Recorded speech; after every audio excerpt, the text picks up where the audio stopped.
Salut les artistes, aujourd'hui nouveau test de matériel, nouvelle vidéo, je vous teste le Sony A6400, il est sorti en début d'année il me semble, et donc voilà, Sony me l'a prêté pour quelques jours et je profite d'être en vacances pour vous tester du matériel et ramener des images un petit peu différentes de ce que j'ai l'habitude de faire au cours de l'année. Alors on va le revoir en détail, on va voir les différentes fonctionnalités, mais un des intérêts de ce Sony A6400 c'est qu'il a l'écran orientable à 180, donc là par exemple je peux me filmer en mode selfie et ça c'est plutôt intéressant. Allez, je vous fais pas plus attendre, on est parti pour le test du Sony A6400.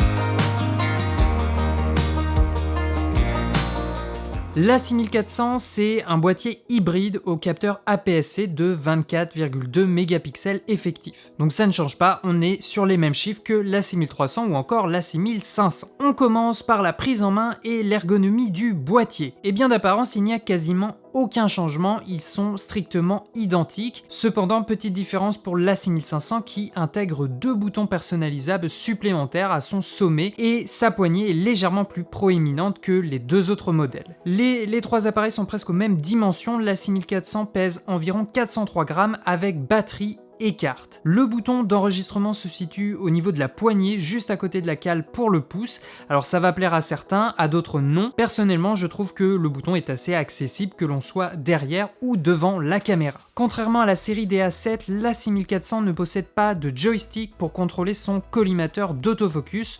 On va en reparler dans la partie sur l'autofocus. Sinon, le look est plutôt sobre et moins vintage qu'un boîtier Fujifilm, mais on peut dire que l'appareil est assez discret et c'est la force de cette série, on a des appareils très compacts et donc c'est très pratique et facile à utiliser lors de déplacements ou en voyage. Vous le voyez, on a également un petit flash intégré qu'on peut venir pivoter vers le haut afin d'avoir un éclairage en indirect. Ensuite, la 6400 dispose d'un écran LCD de 7,5 cm en diagonale de 921 600 points. L'écran est tactile, on peut facilement déplacer son point d'autofocus ou encore déclencher une photo.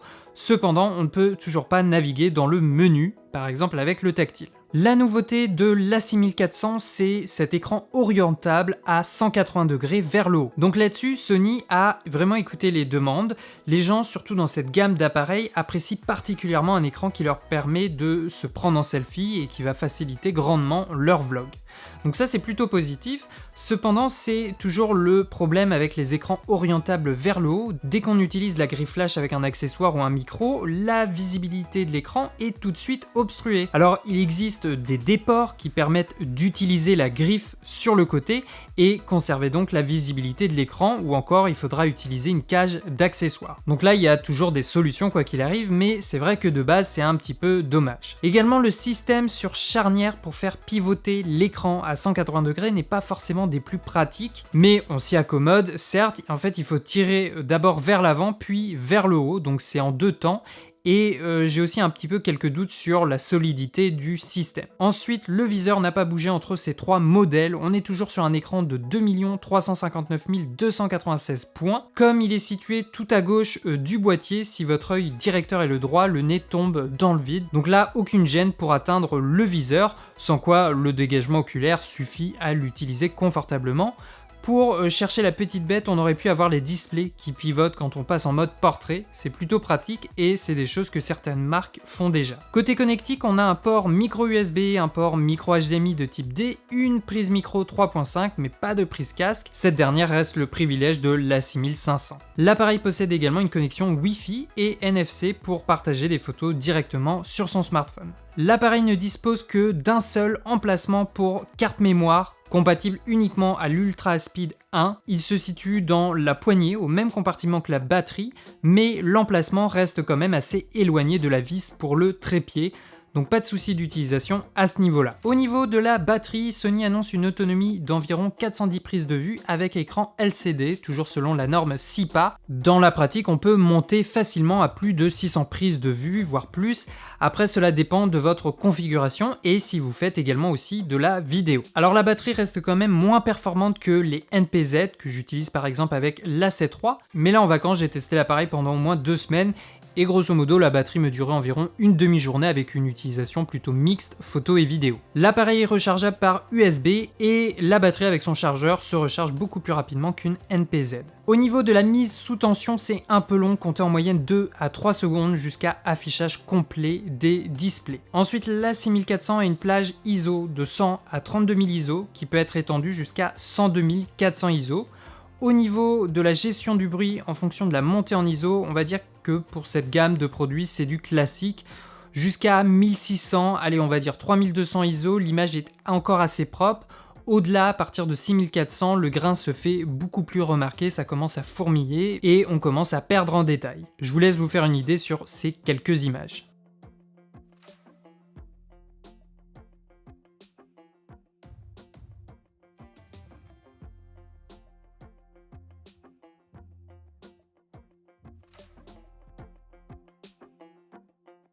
Une des caractéristiques importantes de l'A6400, c'est ce nouvel autofocus qu'ils appellent Real-Time Tracking. L'appareil dispose de 425 points à détection de phase et 425 à détection de contraste. Sony intègre également la détection de l'œil en photo avec une reconnaissance en temps réel. Depuis le dernier firmware, d'ailleurs, la détection de l'œil fonctionne également avec les chiens et les chats. On l'a vu, l'appareil ne possède pas de joystick pour contrôler l'autofocus. Personnellement, c'est quelque chose que j'utilise beaucoup, donc ça m'a un peu dérangé. Après, il est tout à fait possible de déplacer le collimateur avec le tactile, ça fonctionne très bien. Ou encore, on peut paramétrer la sélection du collimateur à une touche personnalisée et on peut ensuite le déplacer sur quasiment la totalité de l'image avec la petite roue dentée. En photo, l'autofocus est très plaisant à utiliser et assure quasiment à chaque fois un point bien précis, c'est vraiment impressionnant. La 6400 dispose d'un mode rafale assez performant, jusqu'à 11 images avec autofocus en continu ou 8 avec retour écran entre chaque prise. Lors de mes tests avec un sujet se déplaçant vers la caméra, l'autofocus fait mouche quasiment à chaque fois et je n'ai quasiment eu aucun déchet. En prise de vue silencieuse, la 6400 offre une cadence de 8 images par seconde. Donc Sony prévient quand même que l'image peut présenter de légères distorsions sur le sujet en mouvement. Le buffer, quant à lui, est assez intéressant, jusqu'à 99 JPEG extra fine ou 46 RAW. Je vous montre également le suivi d'autofocus en vidéo en mode AFC avec la détection du visage intégré. Là encore, le suivi est vraiment précis et assez rapide. Après, il faut également prendre dans l'équation le système et la qualité de l'autofocus de l'objectif.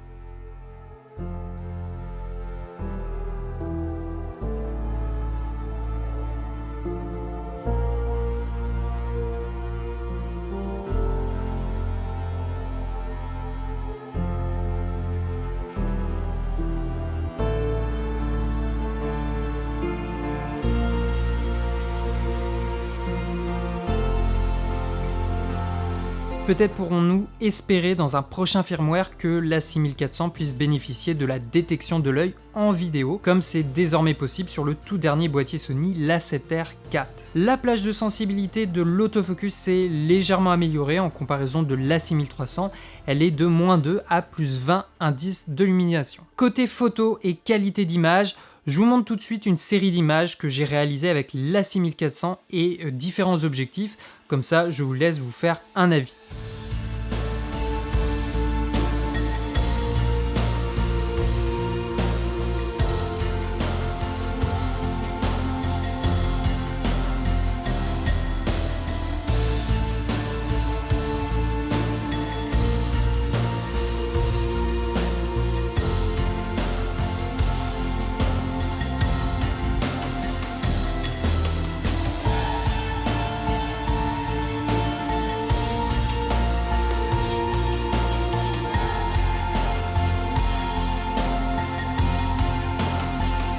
Côté vidéo, pas de nouveauté, l'appareil propose des caractéristiques standards auxquelles on peut s'attendre sur un boîtier de cette gamme. On a de la 4K à 100 mégabits par seconde, il n'y a aucun crop à 24 ou 25 images par seconde, par contre à 30 images on a un léger crop d'1,2. La 4K est échantillonnée à partir de son capteur 6K, ce qui permet d'offrir des images avec vraiment un très beau détail. Le boîtier propose également une cadence de 120 images par seconde en 1080p pour ralentir au mieux une action. La sortie HDMI propose toujours du 8 bits 422, donc j'espère voir un jour de la 10 bits comme le propose déjà la plupart des autres marques. La 6400 propose différents profils profil d'image, on retrouve les logs, le S-Log2, le S-Log3, ainsi que les profils HLG. Maintenant, une des plus grosses lacunes de cette nouvelle version, c'est le manque de stabilisation interne du boîtier, une stabilisation que possède l'A6500. Donc si vous filmez beaucoup à main levée, je conseille vraiment de privilégier les objectifs avec stabilisation optique. Là, j'avais en test le 16-50 mm de base qui lui est stabilisé, donc dans la grande majorité des vidéos que je vous montre, j'ai utilisé cet objectif. En photo, la stabilisation est un peu moins importante et on a la vitesse d'obturation pour s'assurer que le sujet soit bien figé. L'A6400 possède un nouveau mode de prise de vue par intervalle, donc que je possède également sur l'A7 III depuis le dernier firmware. On va donc pouvoir créer facilement des timelapses, j'en ai fait pas mal pendant les vacances, c'est très pratique et ça nous fait économiser surtout un intervallomètre externe. Cependant, après il faudra toujours fusionner les images sur un logiciel. Moi personnellement ça me va très bien comme ça, ce workflow, mais ça aurait été bien quand même d'avoir la possibilité de créer un timelapse directement sur l'appareil comme le proposent déjà certaines marques. Sinon, l'A6400 propose également le kit de survie classique d'aide à l'exposition et à la mise au point que sont le focus picking, les zébras et l'histogramme. Autre chose, le rolling shutter est plutôt marqué, surtout en 4K. C'était déjà le cas sur l'A6500 si je me souviens bien, et c'est dommage que ça n'a pas été plus corrigé sur cette version. Chose intéressante, l'A6400, contrairement à ses autres modèles, ne dispose plus de limitation d'enregistrement à 30 minutes. Donc ça va beaucoup plaire aux vidéastes de captation ou pour des interviews un petit peu longues. Je vous fais écouter maintenant les micros intégrés du Sony A6400. Ok, donc là vous entendez les micros intégrés du Sony A6400. On est dans la forêt, voilà, en montagne, donc on a relativement peu de vent qui passe à travers les arbres. Et voilà, vous entendez les micros intégrés du Sony A6400. Là j'ai réglé le gain en manuel aux alentours de plus 20, de manière à ce que ma voix, voilà, le pic sonore soit aux alentours de moins 12 dB on va dire.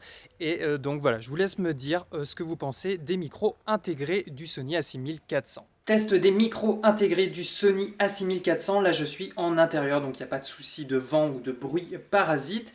J'ai réglé le gain en manuel et je suis aux alentours de plus 21, plus 22 donc je ne suis pas à fond. Et voilà, vous entendez actuellement les micros intégrés du Sony A6400, je vous laisse vous faire un avis des micros intégrés de ce boîtier. Enfin, au niveau du prix, l'A6400 vient s'installer au milieu des deux autres modèles. On le trouve aux alentours de 1050 € boîtier nu. L'A6300 lui se trouve aux alentours de 650 € contre 1450 pour l'A6500. Allez, maintenant avant mon avis et la conclusion de ce test, je vous fais passer un petit montage vidéo.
Alors, quel est mon avis sur cet appareil, le Sony A6400? Déjà, personnellement, je trouve que toute la série des A6 est très intéressante. On a des boîtiers assez performants et très compacts. Alors, ce boîtier est plutôt similaire à ce qu'on retrouve sur l'A6300 et l'A6500. Au niveau de ses atouts et de ses points d'intérêt, je dirais l'autofocus, donc le real-time autofocus, un des derniers de chez Sony qui est vraiment très performant. À mon avis, en termes de rapidité, il égale vraiment à ce qu'on trouve sur l'A7 III ou encore le A9. On a l'écran tactile orientable en mode vlog, donc ça c'est vraiment une grosse caractéristique et c'est le premier écran qu'on peut faire pivoter à 180 sur cette série. Donc voilà, si vous êtes intéressé par du vlog, si vous avez besoin d'un appareil pour voyager, pour vos déplacements, ça peut être vraiment quelque chose de très intéressant, tout simplement parce que Quand on veut se filmer ou se prendre en photo, on sait tout de suite où on est dans le cadre et voilà, ça facilite grandement les choses. Et puis on peut également parler de la qualité d'image, voilà, que ce soit en photo ou en vidéo, sa 4K qui est échantillonnée à partir de son capteur 6K, on a vraiment une image très belle, très définie, même finalement avec cet objectif, vous avez pu voir les différents plans que j'ai pu prendre à la montagne. Vraiment sur un appareil comme ça, on peut faire de très beaux plans, de très belles images. N'allez pas croire que le résultat va être très différent sur un boîtier à 2000-3000 €. Ensuite, on a vu qu'il n'y avait pas de stabilisation interne 5 axes. Ça reste toujours le privilège de l'A6500. Sur l'A6300, on n'avait pas de stabilisation. Alors c'est vrai que c'est un petit peu dommage, surtout que voilà, les performances vidéo sont assez intéressantes. On a ce petit écran orientable, donc on est quand même dans une optique de satisfaire les vlogueurs, mais on n'a toujours pas la stabilisation interne. Alors ça se comprend, si l'A6400 avait eu la stabilisation interne, il aurait complètement cannibalisé les ventes de l'A6500. Donc il y a toujours un marché à faire tourner évidemment. Du coup, en tout cas pour la vidéo, je vous recommande vraiment d'utiliser un objectif stabilisé, donc la stabilisation OSS. Heureusement que là pour les vacances, j'avais le 1650 qui est stabilisé parce que c'est vrai que je l'ai essayé avec par exemple un 85 mm f1.8 Sony qui est une focale fixe mais non stabilisée.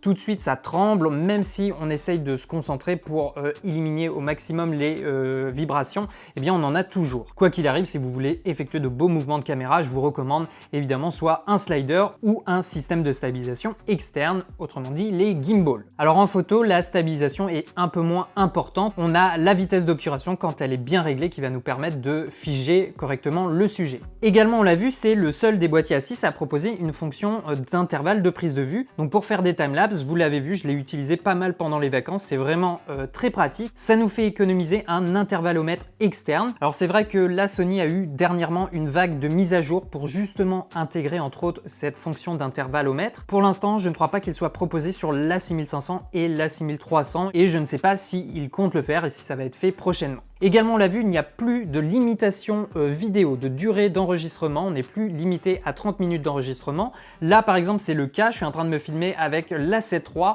et je regarde régulièrement pour être sûr que je ne dépasse pas les 30 minutes parce que sinon, il faut que je relance ma prise. Donc, c'est un petit boîtier qui va être vraiment bien pour les captations, les longues interviews ou encore pour faire du YouTube. Également, j'en ai pas encore parlé, la température. C'est vrai que la série des A6 avait un petit souci de refroidissement. C'est vrai qu'ils ont tendance à surchauffer un petit peu.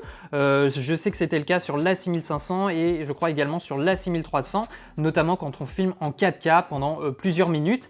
Là, honnêtement, j'ai pu filmer plus de 30 minutes, presque une heure en 4K et voilà, le boîtier est tiède, mais on n'a vraiment rien d'inquiétant et pas de surchauffe interne. Également, on avait un autre problème avec l'A6500, c'est l'écran qui se dim quand on filme en 4K et du coup en extérieur, ça devient complètement inutilisable. On ne pouvait pas voir, en tout cas en plein soleil, l'écran LCD. Là, on n'a pas de tels soucis. Voilà, l'écran ne se dim pas et on peut régler la luminosité. Alors, on aimerait toujours pouvoir le pousser encore un peu plus en plein soleil, mais c'est déjà pas trop mal. Maintenant, la question que tout le monde se pose, pour qui est fait cette caméra ? Déjà, je dirais que c'est un appareil vraiment qui est polyvalent. Photo et vidéo, il y a vraiment de quoi faire. Alors si vous êtes juste intéressé par l'un ou l'autre, c'est pas grave, le boîtier est quand même très intéressant. Voilà, c'est un boîtier qu'on va pouvoir emmener très facilement en déplacement, en voyage. Il est très compact et surtout discret. On a des fonctions silencieuses.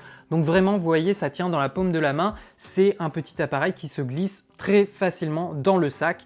Donc voilà, rien que pour ça, je vous le conseille. Ensuite, si vous cherchez un appareil pour faire des vidéos YouTube ou encore du vlog, où vous avez besoin de vous filmer en mode selfie, eh bien on l'a vu, c'est le seul de la série A6 à avoir cet écran orientable. Donc ça, c'est vraiment une fonction qui peut vous intéresser. Je vous le conseille également pour de la photographie et vidéo sportive. On a vu que l'autofocus était très bon. La rafale également suit bien. Et puis, on a un grand buffer. Donc voilà, pour ces choses-là, ça peut être très intéressant. En plus, c'est de l'APS-C, donc avec un téléobjectif, on peut un peu augmenter sa focale. Donc ça peut être un candidat intéressant pour ce genre de choses. Et puis enfin, pour de la photographie de portrait ou des mariages, on a vu voilà, que l'autofocus était très bon. On a la détection de l'œil. Donc à chaque fois, si votre temps de pause est bien réglé, on est quasiment sûr d'avoir une image très sharp, bien définie et donc le sujet dans le plan de netteté. Alors on l'a vu, le boîtier n'est pas parfait, on n'a pas la stabilisation, on en a parlé. Également, il est peut-être un petit peu cher, on le trouve aux boîtier nu, je crois, aux alentours de 1000 €. €. Donc c'est peut-être un petit peu plus que la concurrence pour cette gamme de boîtiers, mais voilà, on a quand même un ensemble qui tient la route et qui va vous durer quelques années. Donc voilà, pour toutes ces choses-là, c'est un boîtier que je vous recommande. Si la vidéo t'a plu, tu connais la routine de soutien pour voilà, soutenir la chaîne, c'est toujours très important. Si le boîtier t'intéresse, n'hésite pas à passer par les liens dans la description, c'est de l'affiliation, vous ne payez pas plus cher, mais moi j'obtiens une commission et donc par ce geste, ça me permet de continuer la chaîne et de la faire vivre. Donc rien que pour ça, je vous dis merci. Pour ceux que ça intéresse, ce facecam a été filmé avec l'A7 III et le Zeiss Baptiste 18 mm et le son est enregistré avec le vidéo micro ou alors avec le micro cravate Rode SmartLav attaché au Zoom H1. C'est toujours une petite sécurité au cas où un des deux micros est défectueux ou que le son a été mal réglé. Voilà, c'était le test du Sony A6400. Moi, je vous dis à très bientôt. La prochaine vidéo de test qui arrive sur la chaîne, ça va être le 135 mm f1.8 de la série GM Master qui est sorti il y a vraiment pas longtemps. C'est un objectif de dingue, j'ai déjà pu dérocher les plans que j'ai fait avec et je pense que ça va vous plaire. Ici derrière la caméra, ciao les artistes.